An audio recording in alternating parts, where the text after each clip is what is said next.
Ce matin, j'aimerais vous parler de Jésus, notre divin berger. Et pour vous parler de ce sujet, vous savez qu'il y a quelques semaines en arrière, à peine, on a fêté la Pâque. On a fêté la Pâque, ce moment si fort, si important, si fondateur pour la foi chrétienne, ce moment où Jésus, le Messie, a donné sa vie, comme ça vient de nous être relaté. Il a donné sa vie, ce fameux vendredi saint, pour porter nos péchés, nos manquements, nos maladies, nos échecs. Toutes ces choses qui ternissent nos vies et qui nous privent de cette vie véritable. Et Jésus a également triomphé au 3e jour, le dimanche de la résurrection, le premier jour de la semaine, il a triomphé de la mort et du péché. Et il est sorti vainqueur du tombeau. Quelle gloire! Jésus a prononcé ces paroles à la croix où il dit « Tout est accompli. Tout est accompli. » C'est-à-dire que tout ce pourquoi il est venu, toute la raison même pour laquelle il s'est incarné, il est devenu simple homme, lui qui pourtant est de nature divine, eh bien, tout ce pourquoi il est venu, la volonté parfaite du Père, a été pleinement accomplie. Et souvenez-vous aussi de ce moment qui a eu lieu lorsque Jésus était à la croix, ce moment où, après qu'il ait expiré, le voile du temple s'est déchiré du haut vers le bas. Ce voile du temple qui, voyez, physiquement, à l'époque, interdisait l'accès dans la présence de Dieu, interdisait l'accès dans le lieu très saint. Ce voile sur lequel étaient brodés des anges, les mêmes anges qui, au jardin d'Éden, avec leurs épées flamboyantes, en ont barré le chemin. Ce voile qui barrait l'accès à Dieu. Mais ce voile a été déchiré. Et à partir de là, l'accès auprès de Dieu devenait possible pour nous, simples pécheurs, à cause du sang versé. Et donc Jésus a dit tout est accompli. Et une parole extraordinaire s'il en est. Mais dans ce tout accompli, qui implique que toute la volonté de Dieu était faite au travers de sa vie, eh bien, est-ce que ça s'arrête là? Est-ce que ça s'arrête là? Et tout ce que je souhaite vous dire ce matin, c'est que on voit Jésus qui, alors même qu'il a prononcé cette parole, tout est accompli, une parole glorieuse qu'il nous faut saisir profondément dans nos vies. Eh bien, lui qui a triomphé de la mort et du péché, qui est sorti vainqueur du tombeau, eh bien, il ne s'est pas arrêté là. Il n'a pas laissé ses disciples dans l'état dans lequel ils étaient à cet instant-là. Et il a pris un soin extrême de ses disciples dans les temps qui ont suivi jusqu'à son enlèvement. Et c'est ce point-là que j'aimerais souligner ce matin. C'est, voyez, Jésus qui s'est manifesté comme ce divin berger à l'égard de ses disciples, pour les mener de là où ils étaient, alors que pourtant la victoire était remportée, à là où il fallait qu'ils soient, afin qu'ils puissent continuer l'œuvre. Voyez, ces disciples qui l'avaient suivi de près pendant tout ce temps, qui précédait la croix, depuis ce fameux jour au bord du lac de Galilée, où ils ont résolu de se mettre à sa suite pour Pierre, Jacques et Jean, les fils de Zébédée, où ils ont choisi, après avoir vu Jésus, après avoir été persuadés de qui il était, ils ont pris cette résolution de tout laisser là. Ils ont laissé leur barque, ils ont laissé leur famille, leur père, je veux dire, Zébédée, le père de Jacques et Jean, et ils se sont mis à la suite de Jésus. Ils ont vécu des choses extraordinaires avec Jésus durant tout ce temps. Et ils pensaient pouvoir le suivre jusqu'au bout. Jusqu'au bout. Et ils l'ont effectivement suivi jusqu'à un certain point. Ils l'ont suivi jusqu'à ce fameux soir à Gethsémanée. Ce fameux soir où Jésus les avait mis en garde en leur disant « Mais le berger va être frappé et les brebis vont être dispersées. » Et les disciples n'ont pas reçu ces paroles. Et ils se sont dit « Mais quand bien même il nous faudrait mourir, nous te suivrons. » Et ils pensaient pouvoir aller jusqu'au bout. Ils pensaient avoir cette force et cette capacité d'aller jusqu'au bout. Parce que leur amour était sincère, leur amour était profond.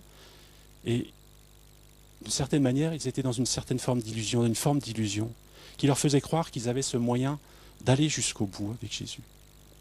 Et vous savez ce qui s'est passé. Et d'ailleurs, la réponse à Pierre, qui était le premier à affirmer cette phrase, Jésus lui dit « Mais le coq n'aura pas chanté 2 fois cette nuit que tu m'auras renié 3 fois. » Jésus savait ce qui était dans le cœur des disciples.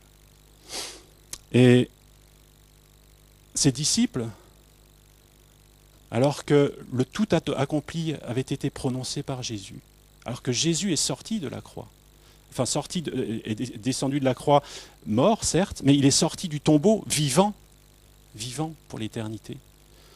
On pourrait se dire, mais oui, tout est accompli, il n'y a plus qu'à.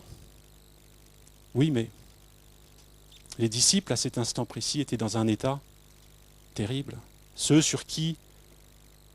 en qui Jésus avait misé toute sa vie, avait investi toute sa vie, ceux en qui Jésus avait investi tant, et ceux qui étaient appelés à devenir les fondations, les pierres précieuses. Vous voyez dans l'Apocalypse ces 12 pierres précieuses sur lesquelles est fondée la Jérusalem céleste.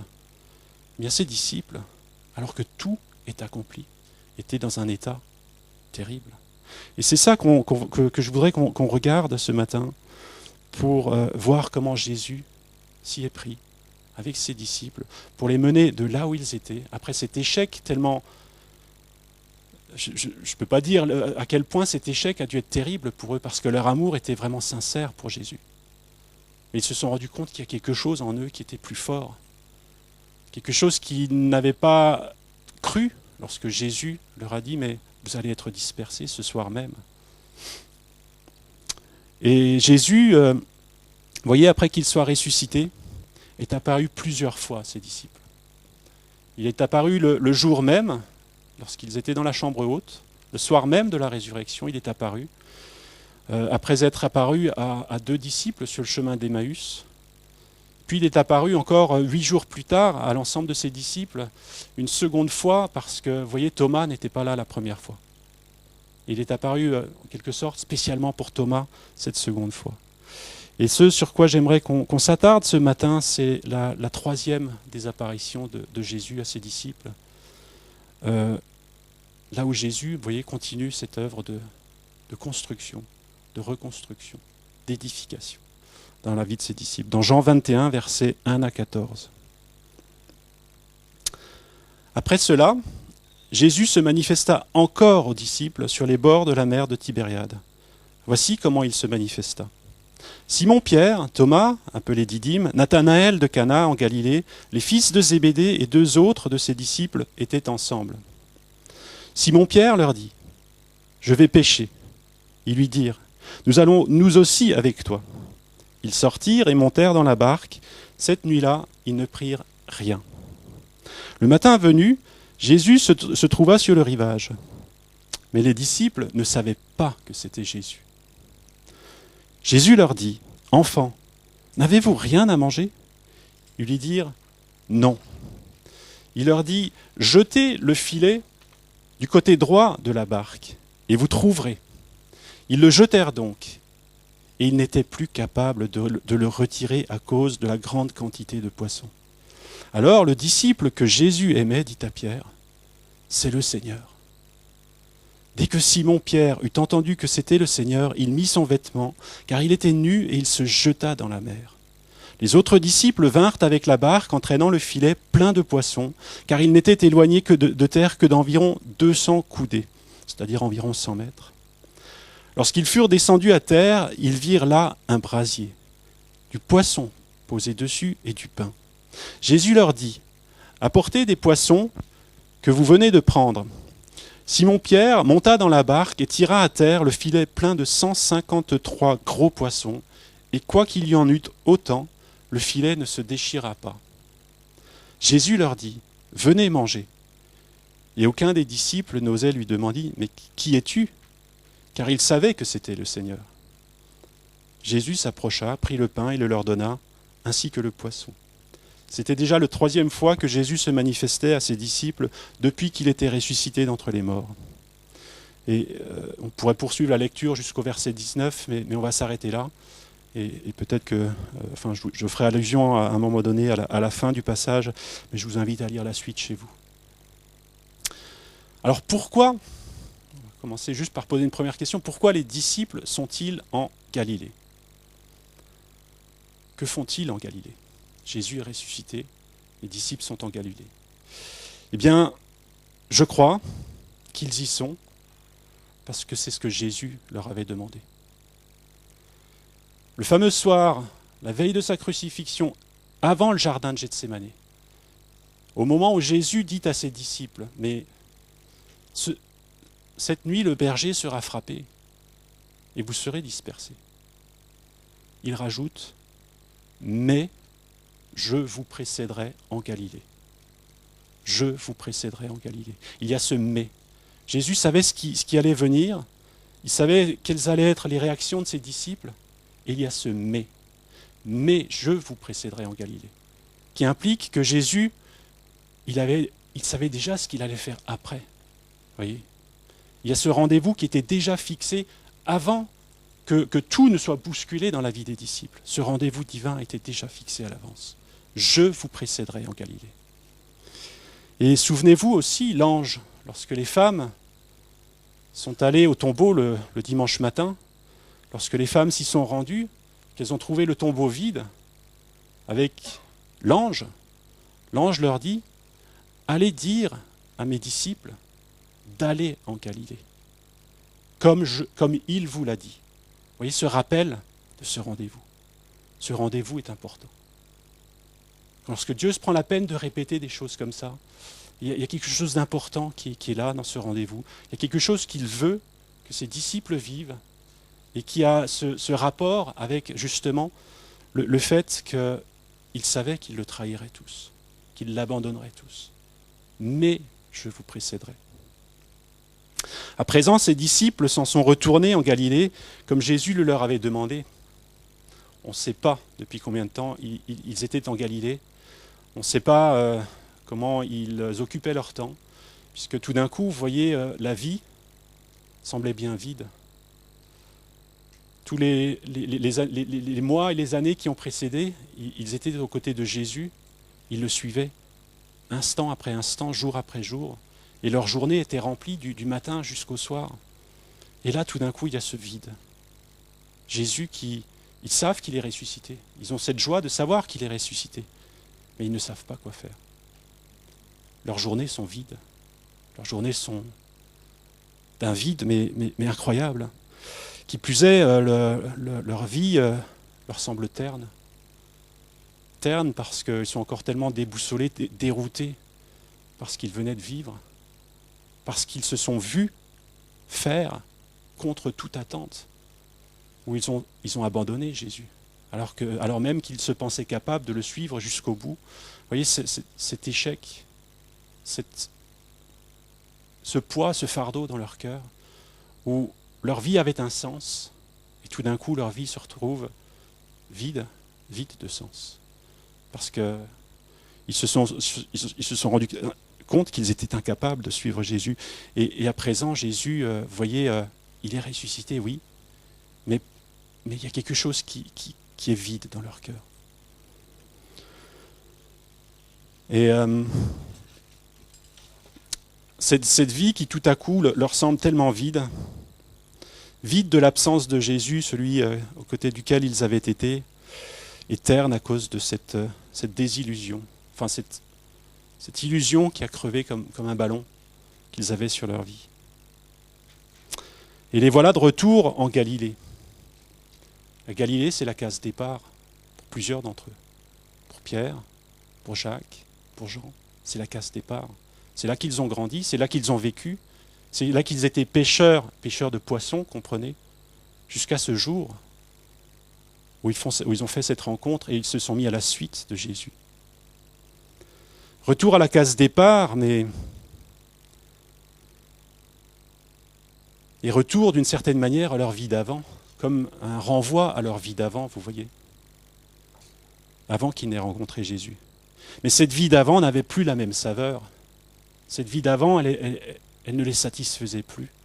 Cette vie d'avant, en comparaison de l'intensité des choses qu'ils ont vécues avec Jésus, elle n'avait plus de saveur. Et voyez comment ça accentue ce vide, cette impression de pesante qui leur tombait dessus. Et dans cette attente, alors qu'ils étaient dans l'obéissance à ce que Jésus leur avait demandé, ils ne savaient pas quoi faire. Ils ne savaient pas quoi faire.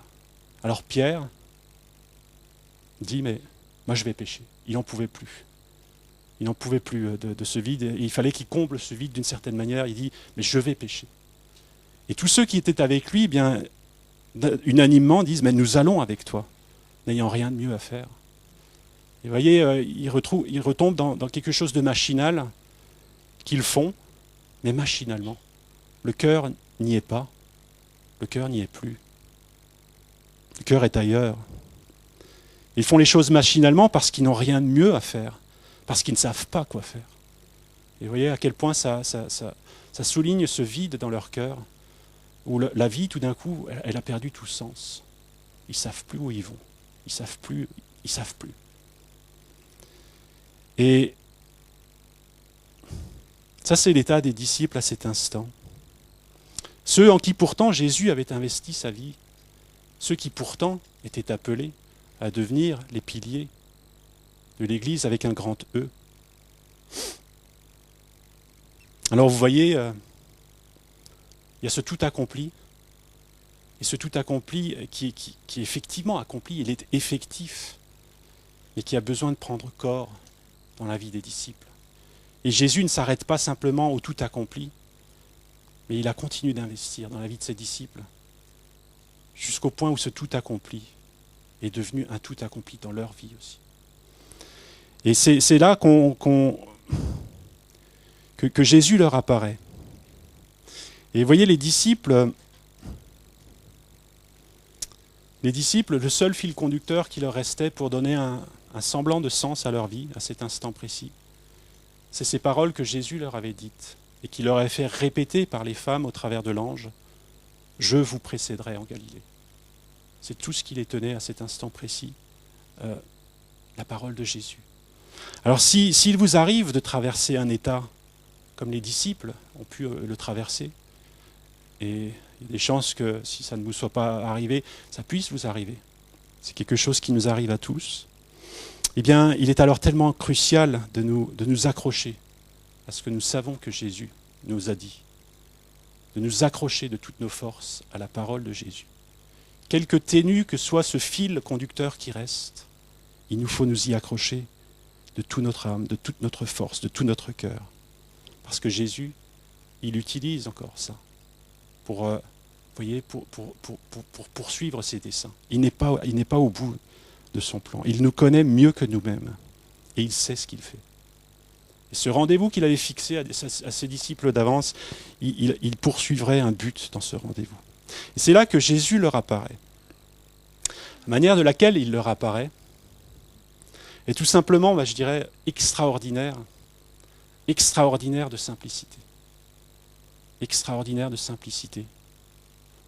Mais en même temps, empreinte de cette profondeur qui a ce pouvoir de guérir l'âme. Vous voyez, il n'y avait rien dans les apparences qui disait, mais c'est moi le ressuscité, regardez-moi, je suis là.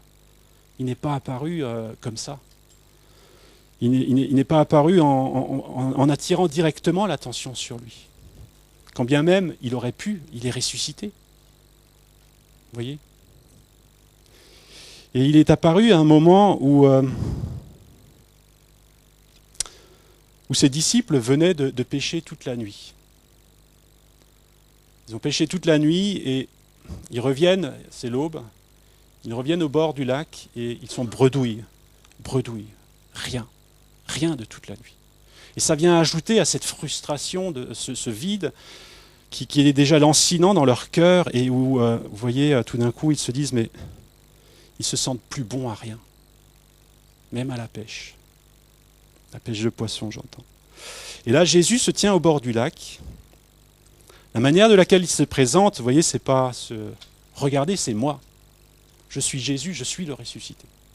Il aurait pu, et certainement ça aurait produit un certain effet dans la vie de ses disciples. Mais ce n'est pas cet effet-là qu'il voulait produire dans leur vie. La manière de laquelle il se présente est bien plus profonde. Et il leur dit simplement, est-ce que vous n'avez rien à manger, mes enfants ? Il manifeste un besoin. Ses disciples lui disent non. Et Jésus leur dit alors, jetez le filet du côté droit de la barque et vous trouverez. Jetez le filet du côté droit de la barque et vous trouverez. Et vous voyez, Jésus, il vient parfois dans nos vies, aux portes de nos vies, à des moments où tout semble nous échapper, tout semble nous fuir, où la vie même semble nous fuir et où nos vies nous semblent bien peu de choses, où ce sentiment de vide profond nous envahit et une soif effrénée de sens se fait pressante. Cette soif de sens à notre vie qui semble impossible à étancher. Jésus leur dit, vous trouverez. Vous trouverez. Alors qu'ont-ils trouvé ? Ils ont trouvé des poissons mais en grande quantité. Le filet était plein. Ils ne pouvaient même plus le retirer. Qu'ont-ils trouvé ? Tout à coup, une lumière a jailli. Jean comprend. Et il dit, mais c'est le Seigneur. C'est le Seigneur.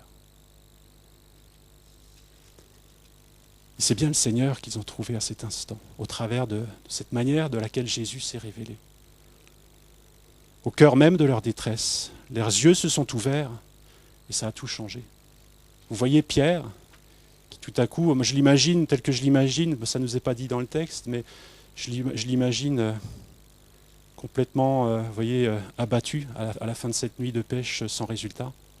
Et tout à coup, il y a comme un rein de joie, de vie. La vie revient et Pierre, fidèle à lui-même, qui ne manque pas d'exprimer comment il est, eh bien, fougueusement, bon, il prend quand même la peine de s'habiller avant, mais il se jette à l'eau et il nage de manière effrénée jusqu'à Jésus, jusqu'à son Seigneur. Vous voyez, tout d'un coup, il y a quelque chose qui reprend vie. Là où il avait cette vie qui leur semblait terne, il y a quelque chose qui reprend vie. Alors comment l'ont-ils reconnu ? Eh bien, tout simplement, c'est là qu'on voit la main le doigté de notre Dieu, celui qui est notre divin berger, qui sait comment parler à nos âmes, qui sait comment toucher nos âmes. Jésus ne s'est pas fait trouver en se manifestant de cette manière éclatante. Il ne s'est pas présenté non plus rempli, vous voyez, de jugement, de reproches à l'égard de ses disciples, parce qu'il l'avait abandonné, parce que leur vie semblait tellement vide à cet instant précis, alors que lui, il avait tout accompli, vous voyez. Il aurait pu se présenter comme ça, mais écoutez, vous ne comprenez pas que tout est accompli ? Mais il n'est pas venu comme ça. Il ne s'est pas manifesté non plus avec des attentes que ses disciples n'auraient pas été en mesure de porter à cet instant. Le temps n'était pas encore venu de leur dire « Allez, faites de toutes les nations des disciples ».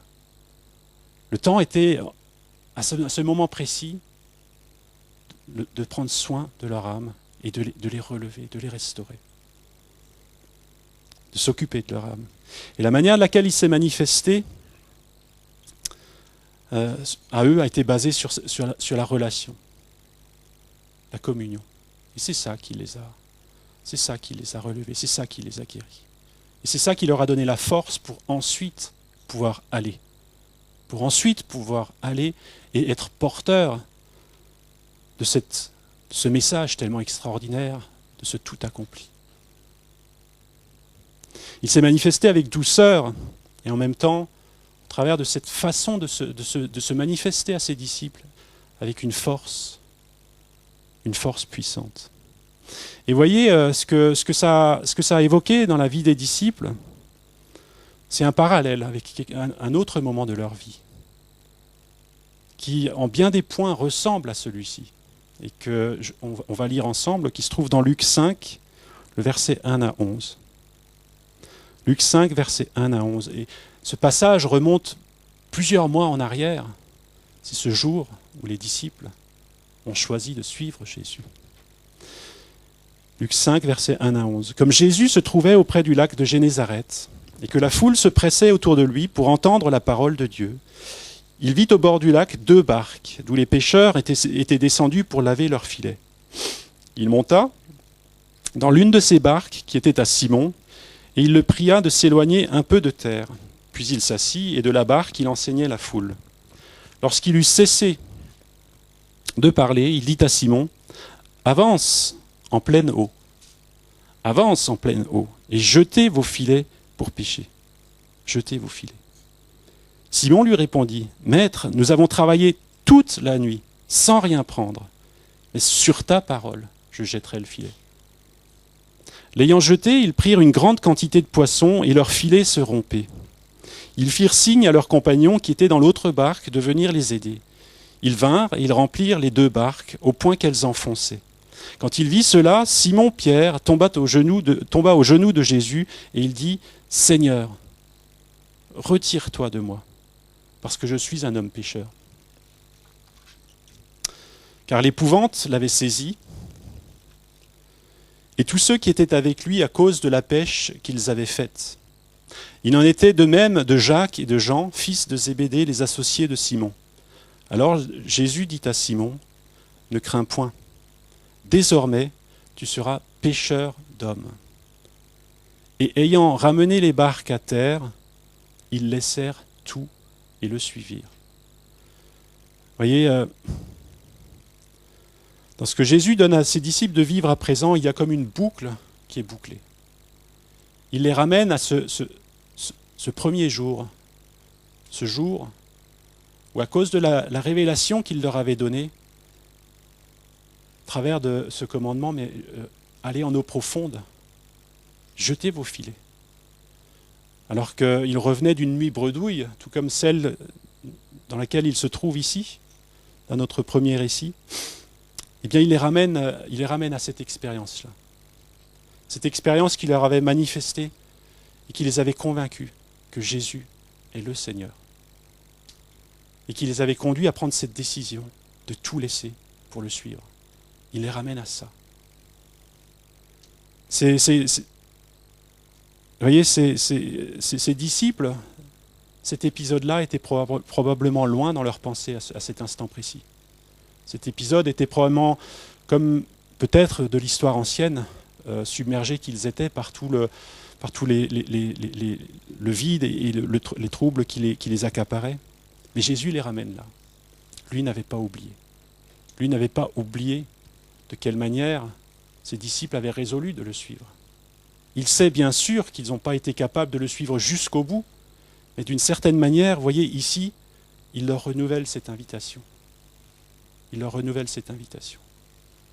Avec la différence, c'est qu'ils savent à présent qu'il leur est incapable de le suivre jusqu'au bout par leur propre force. Et il leur renouvelle cette invitation à le suivre.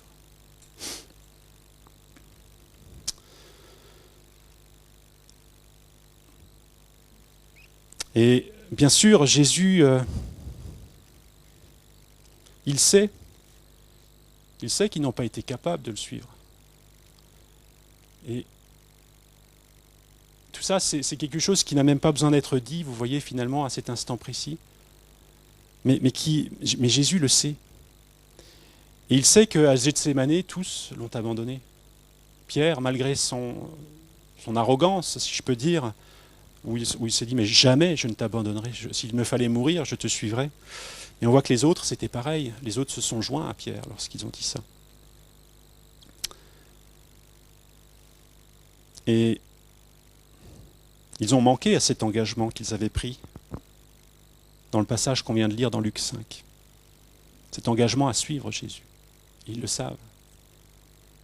Et Jésus les ramène ici pour leur faire vivre comme un renouvellement de cet engagement à le suivre. Et au travers de cette expérience que Jésus leur fait vivre, il y a comme une renaissance, comme un recommencement. Il y a comme un torrent de vie qui vient inonder leur cœur. Qui vient inonder leur cœur, un bouillonnement de vie qui vient tressaillir au plus profond d'eux et qui vient raviver leur âme abattue. Et voyez ce brasier que Jésus avait dressé sur le bord de la plage. Probablement que la matinée était fraîche, vous voyez. Il y a ce brasier, cet endroit où on peut se réchauffer. Ce brasier qui brûle d'un feu qui réchauffe. Bien, ce même brasier, c'est ce brasier que Jésus est venu raviver dans le cœur de ses disciples. Ce cœur refroidi, ce cœur comme vide, Jésus est venu le raviver. Et vous voyez, n'est-ce pas ce qu'il avait fait avec les disciples d'Emmaüs sur le chemin? Lorsque ces deux hommes disent, après qu'ils aient reconnu Jésus, mais nos cœurs ne brûlent-ils pas au-dedans de nous, alors qu'il nous parlait? Vous voyez, Jésus qui est celui qui vient raviver le lumignon qui fume, qui vient raviver les braises et qui vient réchauffer, qui vient redonner vie à ce qui était sur le point de s'éteindre.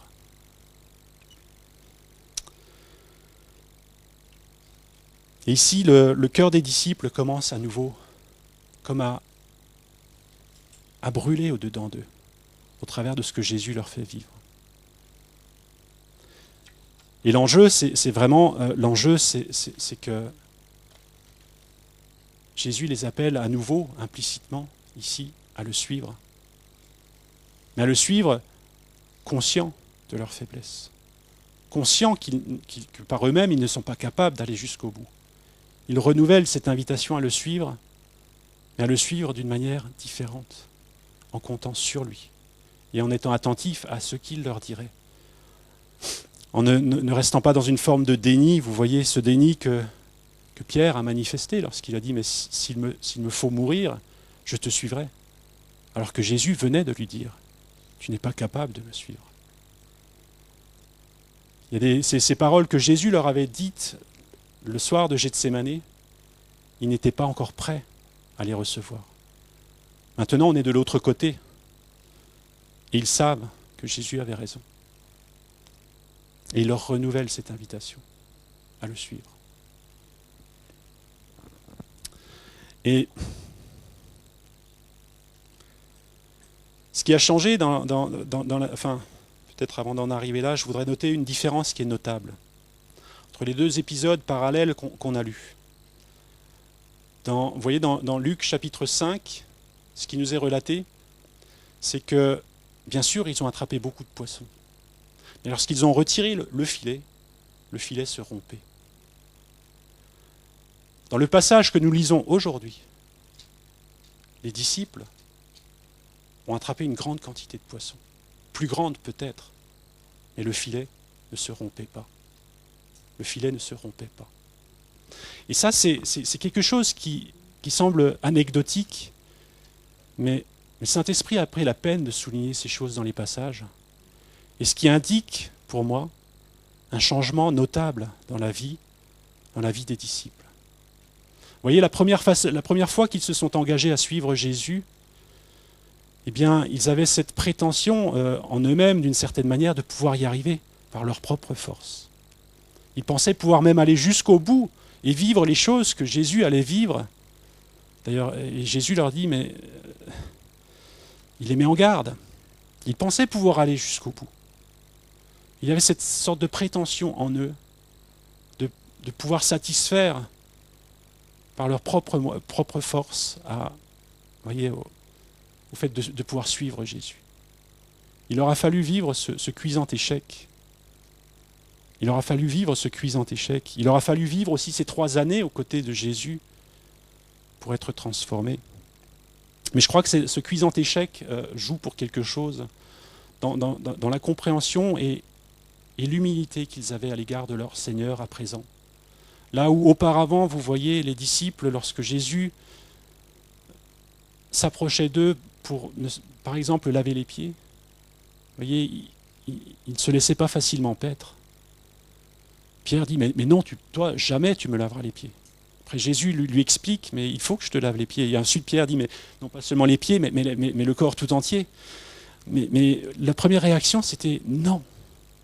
Lorsque Jésus les met en garde le soir de Gethsémanée, qui leur dit « Mais vous croyez capable de me suivre, mais vous ne l'êtes pas encore. Vous ne l'êtes pas encore. » La réponse qu'il a eue, c'était ce déni de la part de ses disciples. « Mais si, nous pouvons. » L'air de dire « Mais on sait mieux que toi. » Et il ne se laissait pas facilement paître, vous voyez. Bien sûr, Jésus leur a appris beaucoup de choses, a déposé beaucoup de trésors dans leur vie durant les 3 années, mais ils en étaient encore là où c'était difficile de les paître. Et il fallait qu'ils expérimentent cet échec pour qu'enfin ils se laissent paître par Jésus. Pour qu'enfin ils acceptent que Jésus soit leur divin berger, qu'il savait mieux que eux ce qu'il en était dans leur vie.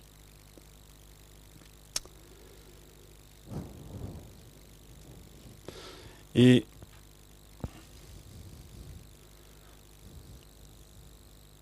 lorsque Jésus avait prononcé ces paroles à ses disciples en leur disant « Mais vous n'êtes pas capables de me suivre, vous allez être dispersés », il rajoute ces paroles « mais je vous précéderai en Galilée ». Ce qui prouve que, vous voyez, il n'a pas une vision courte, Jésus. Il sait les écueils de nos vies, il sait les écueils auxquels nous avons à faire face, mais il nous fixe aussi des rendez-vous pour que, lorsque nous serons prêts à entendre ce qu'il veut nous dire, nous puissions le recevoir, que nous puissions laisser paître nos âmes. Et je crois que cet épisode au bord du lac de Galilée, c'est un épisode qui est important à ce titre-là, où les disciples ont dû se laisser paître par Jésus.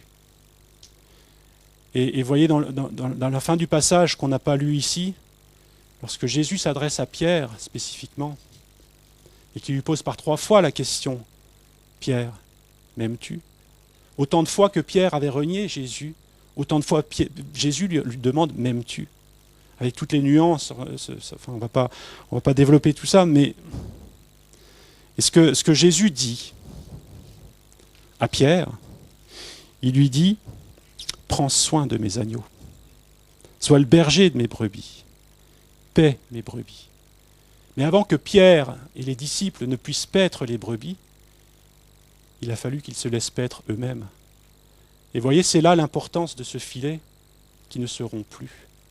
C'est qu'il a fallu qu'ils apprennent à s'appuyer sur Jésus, à écouter sa voix. Même lorsque, intérieurement, tout leur dit « mais c'est pas possible ». Qu'ils apprennent à être humbles devant Jésus et à accepter sa parole. Humbles parce qu'ils se savent incapables par eux-mêmes. Mais parce que Jésus, il leur dit aussi « je vous précéderai ». Au-delà de cette phase, moi je vous précéderai. Il y a cette phase sombre qui est là, mais je vous précéderai. Et il a fallu que ces disciples vivent cela, afin que, vous voyez, le filet de leur vie soit suffisamment solide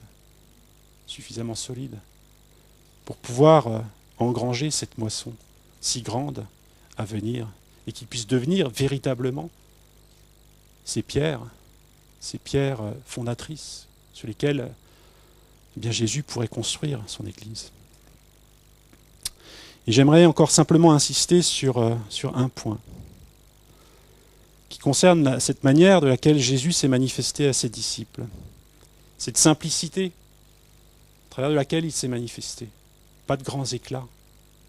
Rien dans les apparences de sensationnel, vous voyez, mais dans les profondeurs, quelque chose de tellement profond. Et ce que je voudrais simplement souligner ici, c'est l'importance de la relation et de la communion. C'est ça que Jésus a mis en avant à cet instant précis. C'est ça qui a permis à ses disciples de pouvoir ensuite aller. Mais il fallait qu'ils soient vraiment fondés sur cette relation, que tout découle de cette relation, que cette relation soit au centre de leur vie. Et vous voyez, ce moment de communion, il n'y avait rien finalement dans les apparences d'autres, rien d'autre. Ni la nourriture sophistiquée, ni les circonstances, ni rien, mais tout était basé sur la relation. Et je suppose que ça vous est déjà arrivé aussi de vivre des choses dans la relation, peut-être en tant qu'enfant ou plus tard, et qui vous ont marqué pour toute votre vie. Et des choses qui vous restent comme des choses d'une saveur, mais qui, lorsqu'on ressasse, lorsqu'on repense à ces choses, ça nous donne de la force, vous voyez. Et là, Jésus, c'est ce qu'il voulait que les disciples apprennent à vivre. Cette profondeur de la relation, dans la simplicité du quotidien. Parce que c'était le quotidien ici, vous voyez. Mais cette profondeur de la relation, et qui change tout, qui donne un sens. Là, Jésus leur a redonné le sens. Il les a ramenés à ce point de départ, ce point de départ qu'ils avaient perdu de vue, ce point de départ où ils avaient un sens profond, celui de suivre Jésus pour le restant de leur vie. Et il les ramène là, pour qu'ils puissent renouveler cette décision, mais en s'appuyant cette fois-ci sur lui. Alors ce passage nous montre l'importance de la relation que Jésus veut avoir avec nous. Cette relation pour laquelle il a payé tellement cher. Lorsqu'il est mort à la croix, c'est bien pour restaurer, pour nous réconcilier, pour permettre que cette relation puisse à nouveau exister entre lui et nous. C'est bien pour cela. Et on voit que Jésus, lorsqu'il vient voir ses disciples, c'est avant tout pour vivre ce temps de relation. Et tout le reste ensuite en découle. Vous voyez, tout le reste en découle. Et nous, parfois, on a du mal, je veux dire, moi j'ai du mal, vous voyez, parfois à venir dans la présence de Dieu, simplement pour être dans sa présence. Sans chercher quelque chose, un agenda, sans chercher un programme, sans chercher mais qu'est-ce qu'il faut faire, etc. Mais simplement pour être dans sa présence. Et c'est pourtant ce que Jésus a fait avec ses disciples. Il les a simplement ramenés dans sa présence. Et ça a tellement changé la situation dans laquelle ils étaient. Et ça a comme apporté une touche presque finale, si je peux dire, où le brasier dans leur cœur qui était comme un peu éteint, Jésus est venu le raviver. Le raviver pour que lorsque le Saint-Esprit descendrait, le Saint-Esprit puisse embraser ce brasier. Embraser ce brasier. Et il fallait que ce brasier soit ravivé. Et c'est ce que Jésus a pris le temps, la peine de faire. Et vous voyez, il y a ce passage dans la Bible qui dit « Mais Dieu nous a donné son Fils Jésus-Christ, à combien plus forte raison ne nous donnera-t-il pas tout par-dessus » et dans ce tout par-dessus, je pense qu'il y a ce fait que Jésus est vraiment profondément le berger de nos âmes. Il est celui qui se soucie de nos âmes. Il est celui qui prend un soin infini pour toucher nos cœurs de manière à ce que nous puissions le suivre. Je voudrais simplement prier pour finir. Seigneur, nous te remercions pour qui tu es. Merci parce que c'est vrai, tu as prononcé ces paroles, tout est accompli, Seigneur, à la croix. Et tout est réellement accompli, Seigneur. Merci aussi, Seigneur, de ce que tu as pris le soin, Seigneur, de rendre ces paroles vivantes dans le cœur de tes disciples, Seigneur, en te manifestant à eux, Seigneur, au travers de ce moment simple, Seigneur, au bord du lac de Galilée, Seigneur, ce moment où tu les as rencontrés, ce moment qui est venu, Seigneur, raviver, Seigneur, leur cœur. Seigneur, merci de ce que tu es ce Dieu de rendez-vous, ce Dieu de rencontre, ce Dieu qui veut nous rencontrer, Seigneur. Seigneur, que nos cœurs soient ouverts, Seigneur, pour ces rencontres que tu veux susciter, Seigneur, et pour que nous puissions vraiment vivre, Seigneur, tout ce que tu veux que nous vivions, Seigneur, dans ta présence, Seigneur, à ton contact, Seigneur. Amen.